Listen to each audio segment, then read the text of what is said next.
Welcome to day 5, the last day, the 5th day of increasing inner strength. We've grounded, we've talked about being vulnerable, we've talked about the difference between being a victim and playing a victim.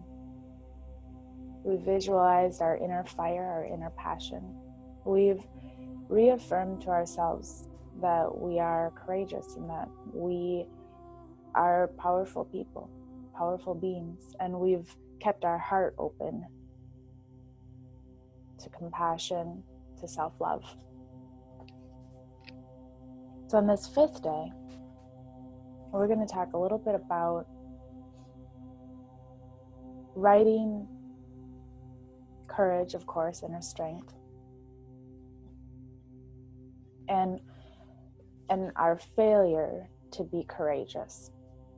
So in Brené Brown's book, Rising Strong, she says, I believe that what we regret most are our failures of courage, whether it is the courage to be kinder, to show up, to say how we feel, to set boundaries, to be good to ourselves. And in the book, The Rise, Sarah Lewis writes, the word failure is imperfect. Once we begin to transform it, it ceases to be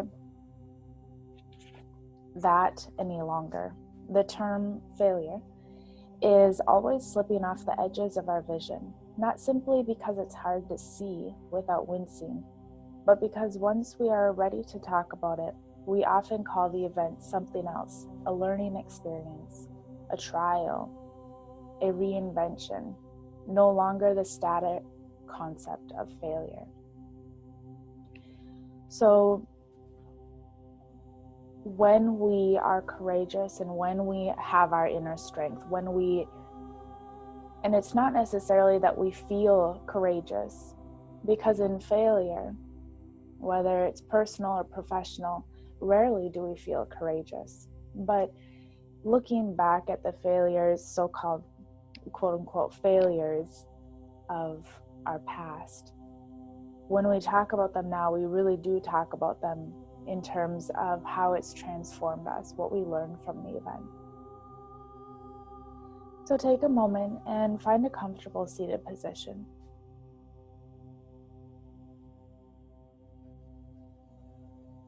Breathing in and breathing out.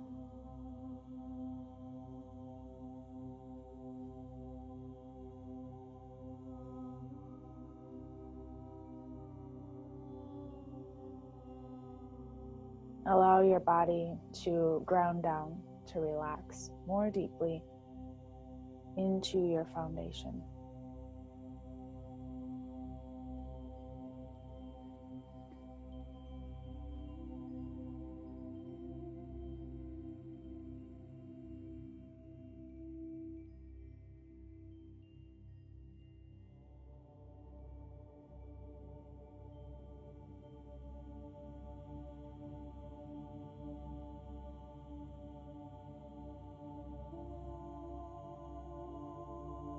And as we come into the meditation, whatever emotional upheavals or maybe future challenges or change that's coming up in the future, whether it's challenges at work, maybe change or challenge in the home life, divorce or a marriage or the birth of a new child, maybe moving locations, moving to a different city, changing jobs, whatever might be upcoming in the next year of your life,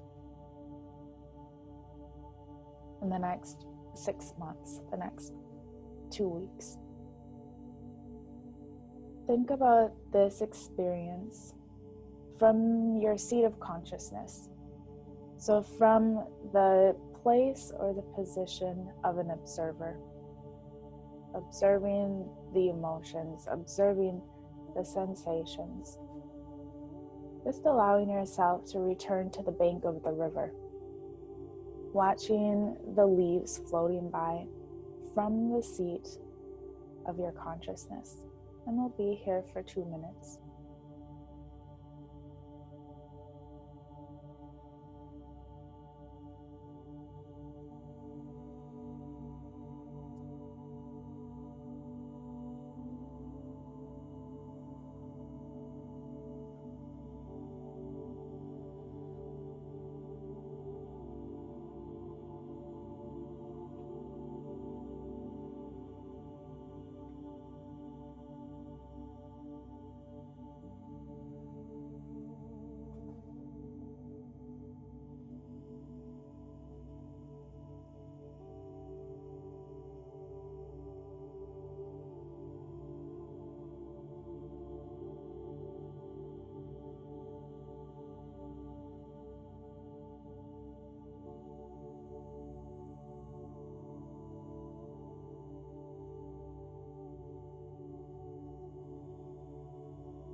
Bringing palms to touch in front of the heart. And finding gratitude for what our 5-day inner strength journey has cultivated in our lives.